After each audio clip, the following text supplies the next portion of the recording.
সাইয়েদনা ইব্রাহিম আলাইহিস সালামের কথাটা একটু খেয়াল করেন তো, বলেন তো ওনার জীবনে পরীক্ষা কেমন ছিল, বেশি না কম? ওনার জীবনের পরীক্ষা থেকেই তো আমরা এই শব্দটা ব্যবহার করি, আমরা বলি অগ্নি পরীক্ষা। কি বলি? মানে আগুনে নিক্ষেপ করা হয়েছে সাইয়েদনা ইব্রাহিম আলাইহিস সালামকে, তাও স্বাভাবিকভাবে না, উলঙ্গ করে, ন্যাকেট করে ওনাকে অপমানিত করবার জন্য ওনার গায়ের জামা কাপড় খুলে উলঙ্গ অবস্থায় আল্লাহর খলিল সাইয়েদনা ইব্রাহিম আলাইহিস সালামকে অগ্নিকুণ্ডে নিক্ষেপ করা হয়েছিল। এরকম এক্সপেরিয়েন্স এই অডিটোরিয়ামের ভেতরে আমাদের কখনো হয়েছে? তাইলে সাধারণ মানুষের জীবনের পরীক্ষা আর নবীদের জীবনের পরীক্ষার মধ্যে পার্থক্য আছে না নাই? ওই পরীক্ষায় উনি পাশ করে ফেললেন। ৮৬ বছর পর্যন্ত আল্লাহর কাছে দোয়া করলেন, আল্লাহ আমাকে একটা নেককার সন্তান দাও। আল্লাহ সন্তান দেয় না। ৮৬ বছর পরে আল্লাহ তাআলা সাইয়েদনা ইব্রাহিম আলাইহিস সালাম এবং হাজারের ঘরকে উজালা করে সন্তান দিলেন। সাইয়েদনা ইসমাঈল আলাইহিস সালাম পৃথিবীতে আসলেন কত বছর বয়সে? ৮৬ বছর বয়সের এখানে কেউ আছেন? হ্যাঁ, আছি আমরা? কেউ নাই।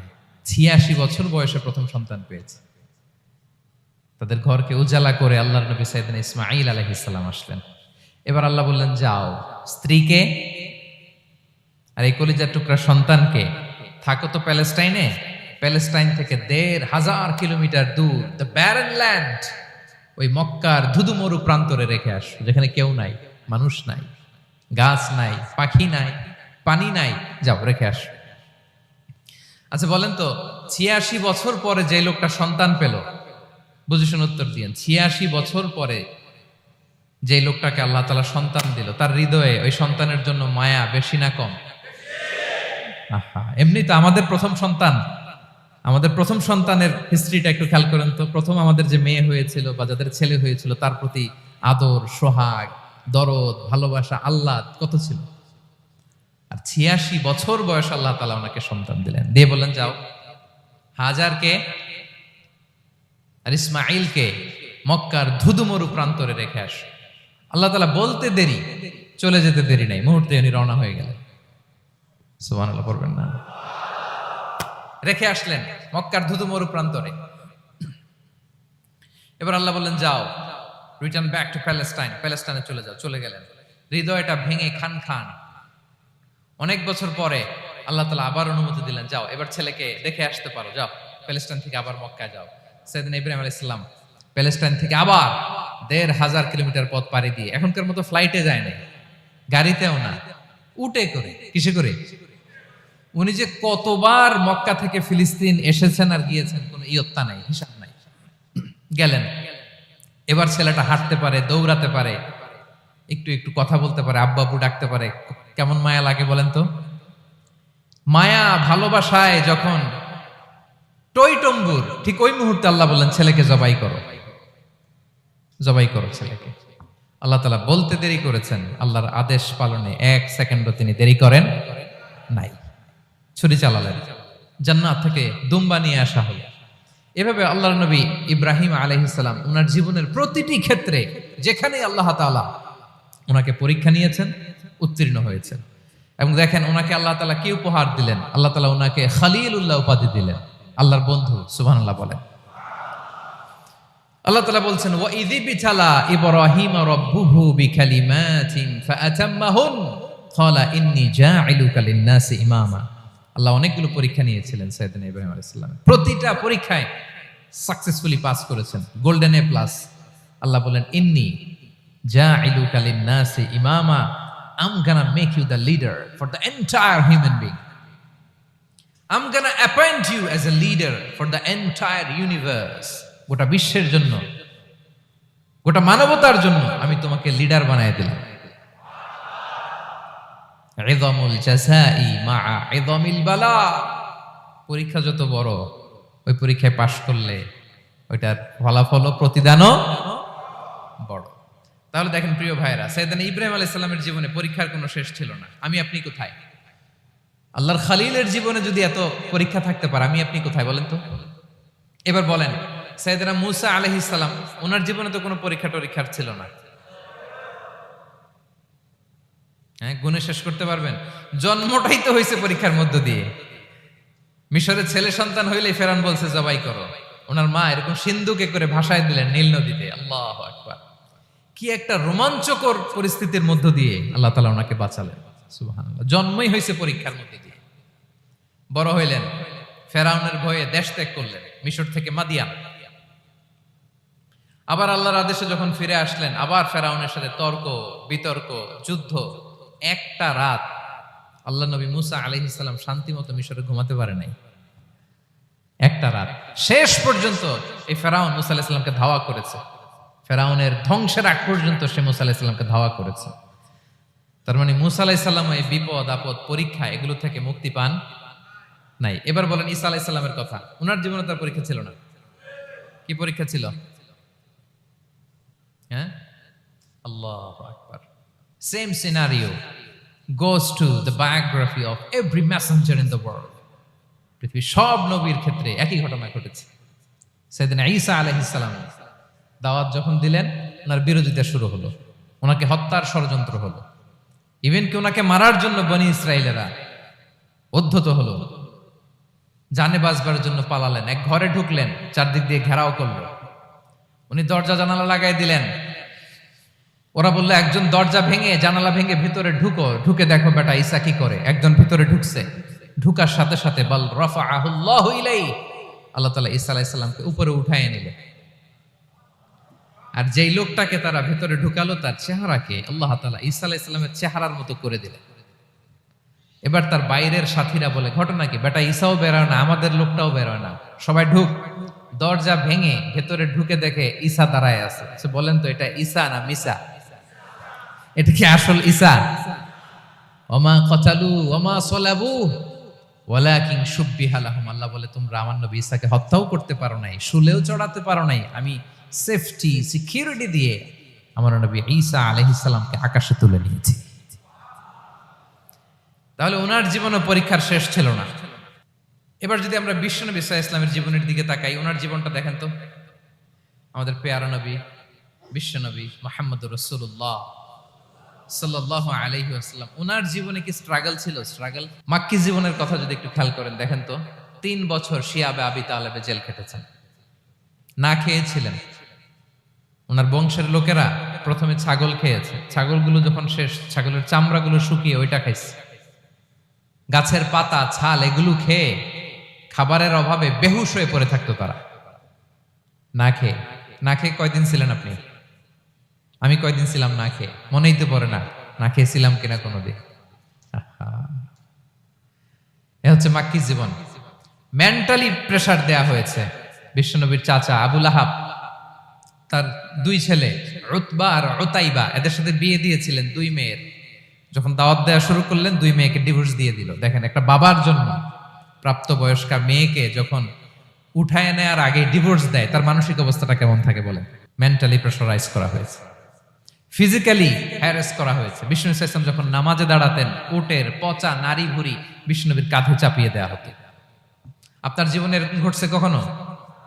আপনি নামাজ পড়তেছেন, উটের পচা নারী ভুঁড়ি আপনার কাঁধে চাপিয়ে দেওয়া হয়েছে। কয়দিন হয়েছে এরকম? কয়দিন হয়েছে? হ্যাঁ, তারপরে তো আলহামদুলিল্লাহ বেরোয় না মুখ দিয়ে। কেমন আছেন হুজুর কোয়েন না, বেশি একটা সুবিধার না, তাই না? বেশি একটা একটু মিলাবেন। কতটুকু পরীক্ষা আমরা দিয়েছি। তায়েফে গেলেন বিশ্বনবী, তায়েফে গেছিলেন জমির বায়না দিতে, তাই না? জমি কিনবে তায়েফে। তায়েফবাসীদেরকে জাহান্নামের আগুন থেকে বাঁচাতে গিয়েছিলেন, নিজের জন্য না। সেখানে তায়েফের ছেলেরা পাথর মেরেছে বিষ্ণু ইসলামের গায়ে। এত শুভ্র দেহ ছিল, চেহারা ছিল, বিষ্ণুনবীর গা দিয়ে ঝরঝর করে রক্ত ঝরেছে। ফিজিক্যাল হ্যারাসমেন্টের শিকার হয়েছেন বিষ্ণু ইসলাম। যখন যেদিন বিষ্ণু ইসলামকে হত্যার ষড়যন্ত্র করা হলো, আল্লাহ তাআলার আদেশে তিনি মক্কা থেকে মদিনায় হিজরত করলেন। মদিনাতে যে একটা রাত, 7ম হিজরির আগ পর্যন্ত শান্তিতে ঘুমাতে পারেন নাই। 3 দিকে 3 ইহুদি বসতি, বনু কাইনুকা, বনু নদীর, বনু কুরাইজা। খাওয়ার মধ্যে বিষ মিশিয়ে দেয়া হয়েছিল বিষ্ণু ইসলামের। বাজুর, খাসির বাজুর রান পছন্দ করতেন। এক ইহুদি মহিলা বিষ্ণু ইসলামের ওই রানের মধ্যে বিষ মিশিয়ে দিয়েছিল। ওই বিষের যন্ত্রণায় মৃত্যুর আগ পর্যন্ত বিশ্বনবী কাতরাতেন, এবং উনি ইন্তেকালের সময় ওই বিষের ব্যথা যন্ত্রণাতে ইন্তেকাল করেছেন। বিশ্বনবীর ইন্তেকালটা শাহাদাতের ইন্তেকাল ছিল।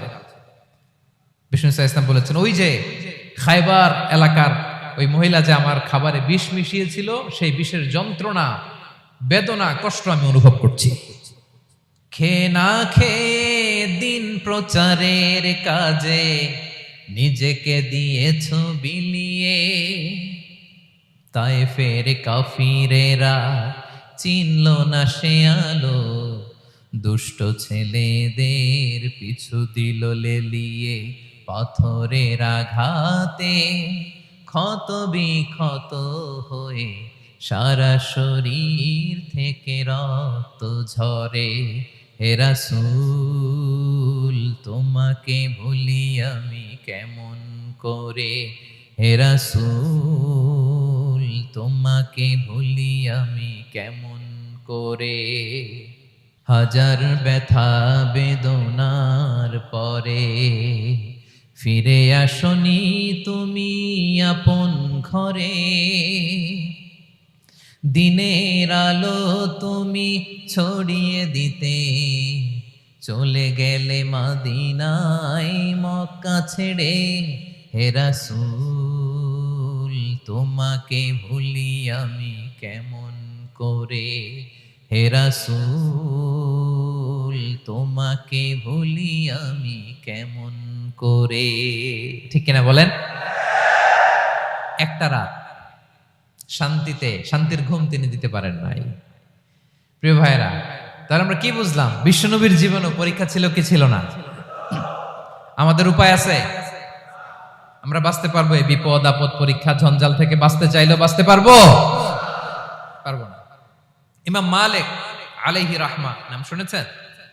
ইমাম মালিক, ওনার জ্ঞান থেকে লাখো লাখো মানুষ উপকৃত হয়েছে, কোটি কোটি মানুষ উপকৃত হয়েছে। মদিনার রাস্তায় রশি দিয়ে ওনাকে টেনে হিচড়ে এক এলাকা থেকে আরেক এলাকায় নিত জালেম বাদশারা।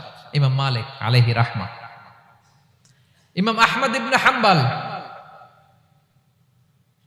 ওনাকে বেত্রাঘাত করা হতো, চাবুক দিয়ে পেটানো হতো। আমাদের মাযহাবের ইমাম আল ইমাম আল আযম আবু হানিফা আলাইহি রাহমা, ওনাকে কারাবন্দী করা হয়েছিল। তার মানে দেখেন, যত বড় বড় স্কলার, যত বড় বড় মাশায়েখ, এমনকি আম্বিয়া আলাইহিমুস সালাম, ওনারাও পরীক্ষা বিপদ আপদ থেকে রেহাই পান। পাইছে? তাহলে আপনি আর আমি পাবো? বলেন তো। তাহলে এটা আমাদের ব্রেইনে গেঁথে নিতে হবে যে জীবন মানেই এখানে বিপদ থাকবে, পরীক্ষা থাকবে, স্ট্রাগল করে করে আমাকে আগাতে হবে। কেউ আমার জন্য রেড কার্পেট বিছিয়ে রাখবে না। এই জীবনটা বড় জটিল। This is life, how it's design. এভাবেই পৃথিবীকে ডিজাইন করা হয়েছে। এখানে বিপদ আছে, কষ্ট আছে। এই পরীক্ষা দিয়ে দিয়ে আপনাকে উত্তীর্ণ হতে হবে। বুঝতে পেরেছেন প্রিয় ভাইরা? নাও দ্য কোশ্চেন অ্যারাইজ, এখন প্রশ্ন হচ্ছে, কেন আল্লাহ এই পরীক্ষা নেন? কেন? আল্লাহ তাআলা সূরা মুলকে বলেছেন, এই পৃথিবী সাজানোর, এই জীবন মৃত্যুর এই খেলা, এটার উদ্দেশ্যটাকে আল্লাহ তাআলা স্পষ্ট করে বলেছেন। আল্লাযী খালাকাল মাউতা ওয়াল হায়াতা লিয়াবলুয়াকুম আইয়ুকুম আহসানু আমালা। জীবন মৃত্যু দিয়ে তোমাদের জীবনকে সাজানো হয়েছে এজন্য, যাতে করে তিনি তোমাদের পরীক্ষা করতে পারেন। কি করতে পারেন? তোমাদের মধ্যে কে সৎকর্মে অগ্রগামী, কে কাজে ভালো, আমলে ভালো, এটা দেখার জন্য। বেসিকলি আল্লাহর দেখার প্রয়োজন নাই, আমাদেরকে দেখানোর জন্য এই পরীক্ষার আয়োজন। আমি ভালো করবো না খারাপ করবো এটা আল্লাহ জানে না? তো ওনার পরীক্ষা করা লাগে কেন? কথা বলেন।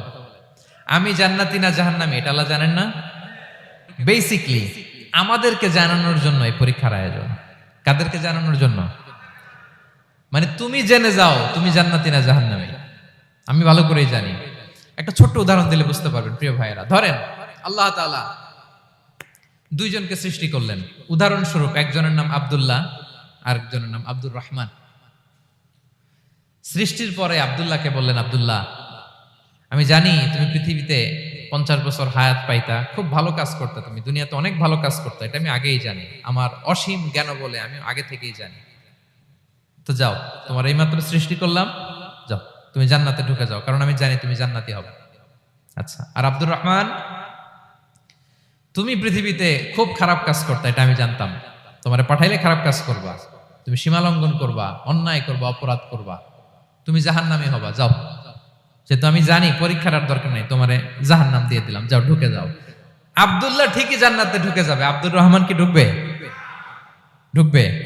সে বলবে, আল্লাহ এই মাত্র আমারে বানাইলেন, এই মাত্র আপনি আমাকে সৃষ্টি করলেন, সৃষ্টি করেই বলতেছেন তুমি জাহান্নামে যাও, আর বলতেছেন আমি জানি দুনিয়াতে পাঠালে তুমি খারাপ কাজ করবা, তুমি জাহান্নামী হবা, পাঠানোর আর কি দরকার, আগে থেকে জাহান্নামে যাও। আল্লাহ আপনি জানলে জানতে পারেন, আমি তো জানি না। ঠিক কিনা বলেন? সে বলবে, না আল্লাহ আপনি ভুল বলতেছেন, এই দুনিয়াতে পাঠাইলে আমি খুব ভালো কাজ করতাম, আমি সীমা লঙ্ঘন করতাম না, নামাজ পড়তাম, রোজা রাখতাম, হজ করতাম, যাকাত দিতাম, সাদাকা করতাম, চ্যারিটি করতাম, জনকল্যাণকর সব ভালো কাজগুলো আল্লাহ আমি করতাম। এজন্য আল্লাহ তাআলা পরীক্ষার আয়োজন করেছেন, যাতে করে তুমি জেনে যাও যে পৃথিবীতে তুমি কি করেছো। এখন আর আল্লাহকে এক্সকিউজ দেওয়ার সুযোগ নেই। আচ্ছা বলেন তো, আবু জাহেলকে যদি আল্লাহ এখন কিয়ামতের দিন বলে, Abu Jahl go to the hell fire, Abu জাহেলের কিছু বলার সুযোগ আছে? কারণ ও দুনিয়াতে কি করে আসছে এটাও জানে না। ফেরাউনকে ডেকে যদি আল্লাহ বলে, ফেরাউন তুমি জাহান্নামে যাও, go to the hell fire, ওর কি কোনো এক্সকিউজ দেওয়ার সুযোগ আছে? বলেন, সুযোগ আর আছে? কারণ তুমি দুনিয়াতে কি করেছো তোমার চেয়ে ভালো কেউ আর জানে। তা পৃথিবীতে এই পরীক্ষার এই আয়োজনের সবচাইতে বড় উদ্দেশ্য হচ্ছে যাতে করে আমরা দেখে যাই যে আমরা কি কাজ করছি। কেউ যখন পরীক্ষা দেয় প্রিয় ভাইরা, ওই পরীক্ষায় কত পাবে তার একটা হিসাব আছে না? বলেন, আপনি গণিত পরীক্ষা দিয়ে আসছেন, যে 100তে 100 পাবে সে বলতে পারে আমার সব অঙ্ক হয়েছে, ঠিক কিনা বলেন? আর যে লাড্ডু গুড্ডু বুঝছেন তো, কিছুই পারে নাই, ঘোড়ার ডিম, তারও একটা হিসাব আছে যে সে কিছুই লিখে আসতে পারে নাই। তাই পৃথিবীতে এই পরীক্ষার আয়োজনের প্রধানতম কারণ হচ্ছে যাতে করে আমরা বুঝে যেতে পারি যে আমরা কোথায় যাব, জান্নাতে না জাহান্নামে।